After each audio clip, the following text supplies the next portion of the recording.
Hello and welcome to this month's iDrum review session. I'm here with Victor, I'm Tom, and today we're looking at this incredible VK titanium kit. Victor, what can you tell me about this baby? Well, first of all, it is incredible. Incredible when you walk into a room and see it. It's just a beautiful looking kit. Didn't really know what it was going to look like. I kind of, when you see it all set up, well, even each individual shell that sort of the design that's gone into it, it's just amazing. I really like it. Right down to these laser etched badges here, titanium badges. Absolutely, yeah, amazing. Really. I love the matte finish as well. It's not too shiny in your face. It'll look great under lights, I think. It'll look great in a studio. Yeah, it's an awfully inviting kit to sort of play on. So take me through this configuration. What have we got? Okay, so on this kit we've got a 22 by 16 kick. Which is, quite nice. A lot of manufacturers go for 18s and 20-inch depths. So this is going back to old school, really, 22 by 16. Flatter, it is a bit old school looking. Tom-wise, we've got 4 rack toms. We've got an 8-inch 8 by 7, a 10 by 7, a 12 by 8. And then we've got 2 floor toms, both on legs, 14 by 14 and 16 by 16, which is fairly standard. But this isn't standard. This is the cool bit about this kit. It's a 6 by 7 inch tom, so 6-inch diameter. Really nice, punchy sounding drum. I imagine it will be. Comes with Evans black chromes on the batters, and it's got the bass drum head's an onyx head. So yeah, no, really nice. What can I tell you about the hoops? The hoops are steel. They're single flanged hoops. Made for this kit.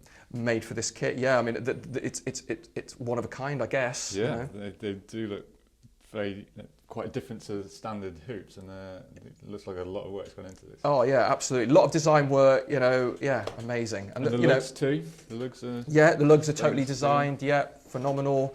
The shell, actually, forgot to say, is 1.5mm titanium. So again, pretty light shell, I imagine, once you take all the hardware off it.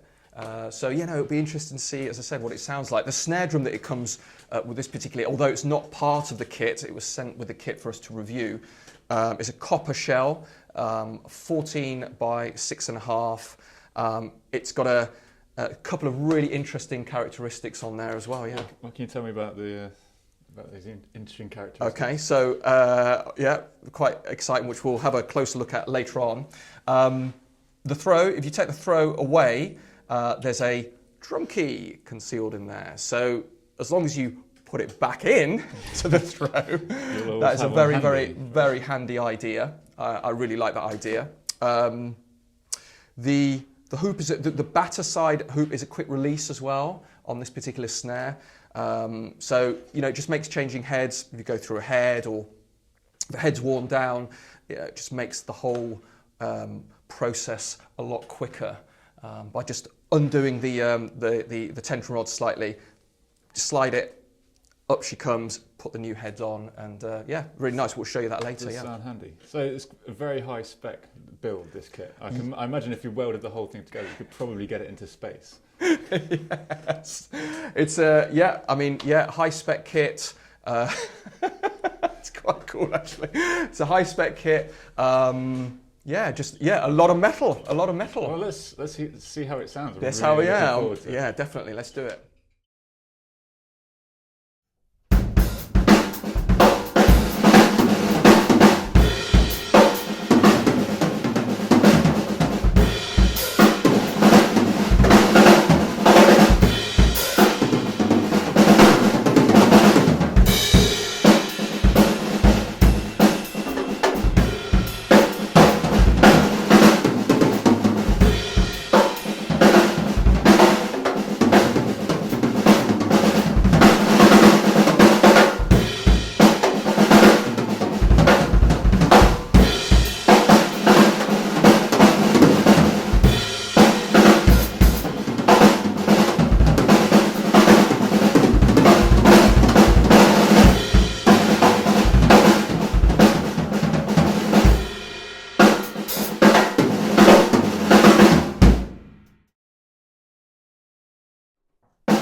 So Victor, you just had a play. You had yours tuned quite medium, and I cranked it up a bit and had a bit of a play myself. What did you think? Yeah, really enjoyed playing it. Big smile on my face. Playability is excellent, but it was really interesting to hear it in a different form of tuning. So I was in front of the kit. It sounded completely different to the experience of playing it. But yeah, really cool. I should think it records well. I think live it would be amazing. How did you find it? Yeah. Well, I certainly think in the studio it would be great because it's got a kind of dry characteristic to it that I found. And I was actually surprised how much bottom end you could get out of it. Like the tom, the floor tom and the bass drum really kick out some bottom end. There's a kind of dryness to the tom-toms overall, and there's a quite hard attack sound, which would definitely be useful in the studio and I think bigger gigs as well. Yeah, absolutely. Sounded good to me. Love it. Got to tell you about the price. The recommended retail price is basically £5,000 for the shells that you see here, the shell pack without the snare drum and without the hardware. So order one.